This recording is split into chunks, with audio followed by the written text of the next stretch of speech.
Hello, I'm Eli Stacy. I'm a pre-sales engineer at Simplylive, and today I'd like to show you the SloMo application layer running on a ViBox mini server. The SloMo application is designed to create multi-camera instant replays and highlight reels.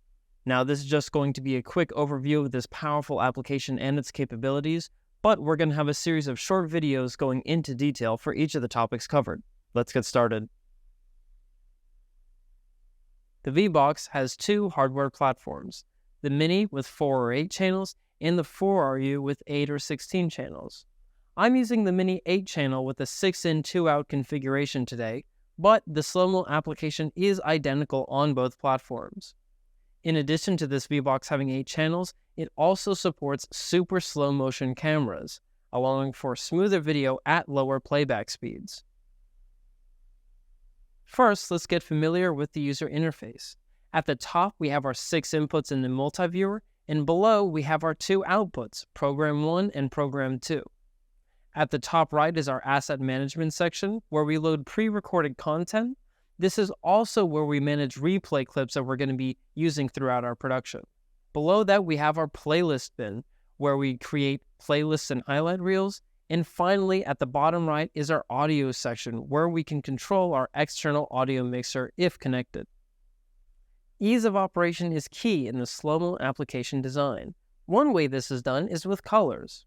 As an example, everything in red relates to program, so when I tap on the red section of a live video, it sends that video to program.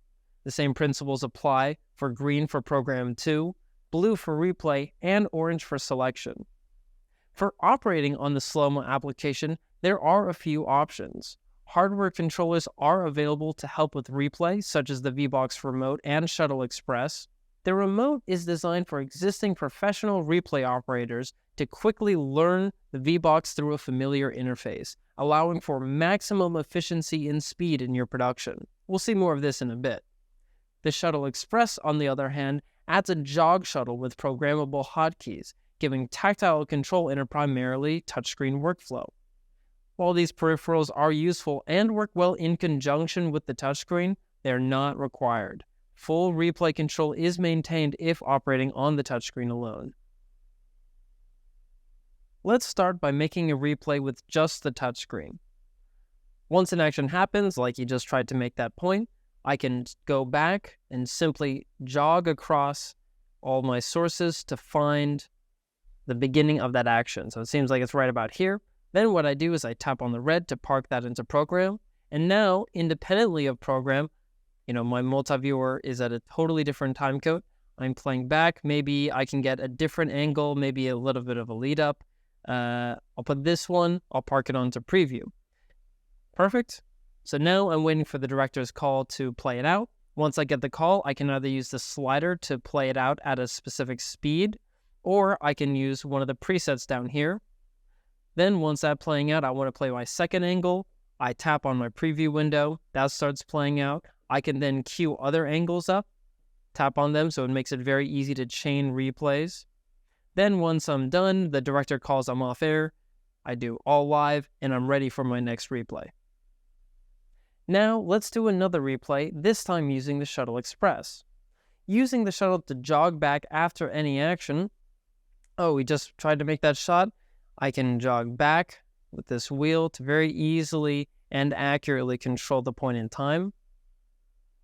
From here, I can, park an angle down here. I can view it independently of my multi-viewer.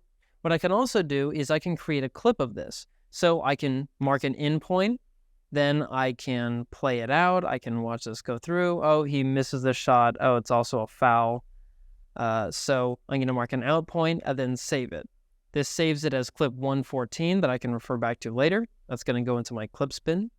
And it opens up the clip properties window where I can add a name. I can type this in. I also have the option to add keywords. So in this case, that was definitely a foul, and maybe it was offside. So maybe I want to mark that as well. Then I'm going to hit apply, and now that metadata is stored with that clip that I can search later. So if I want to find all the 2 points, all the fouls, I'd be able to search that and just get a result with those clips in it. If I go back to live, I can refer back to any of my clips at any point. So if I tap on the green section, it sends it to preview. And from here, it's pretty straightforward. I can see the I can view the clip. But what I can also do is I can do sync to preview.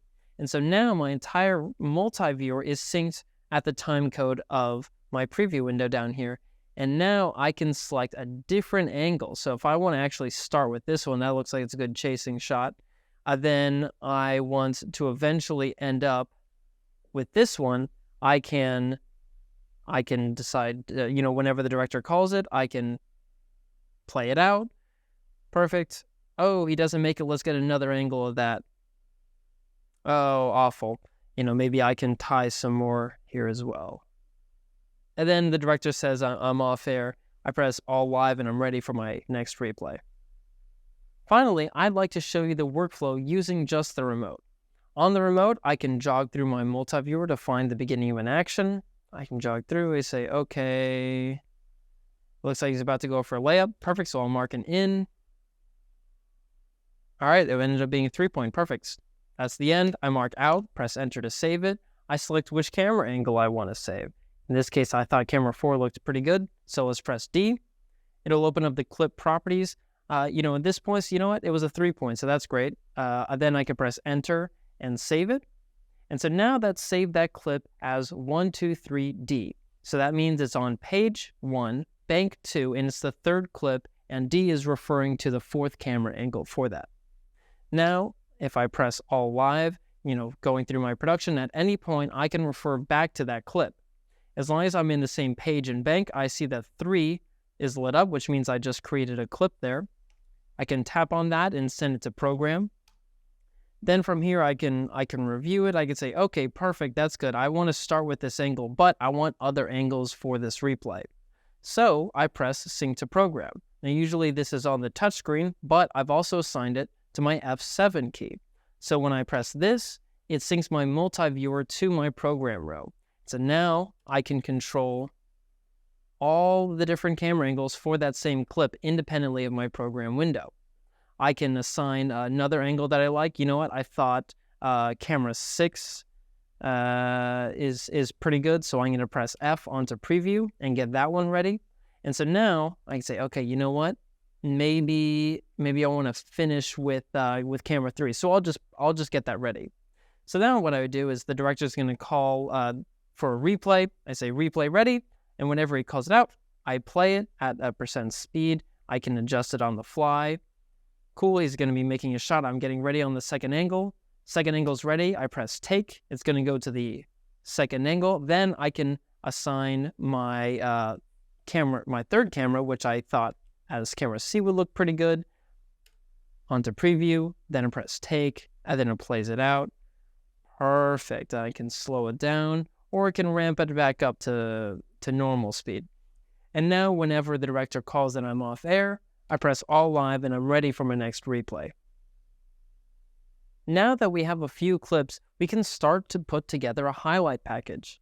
To do this, we select clips by pressing select the clips that we want to add, and then press add to playlist, and it instantly adds it to our playlist package. We can also search for specific clips. So if I go up here and search for a foul, I find that clip that we did earlier. I can go here, select it, and then add to the playlist. Now what I do from here is if I tap on the green, it'll set it to preview.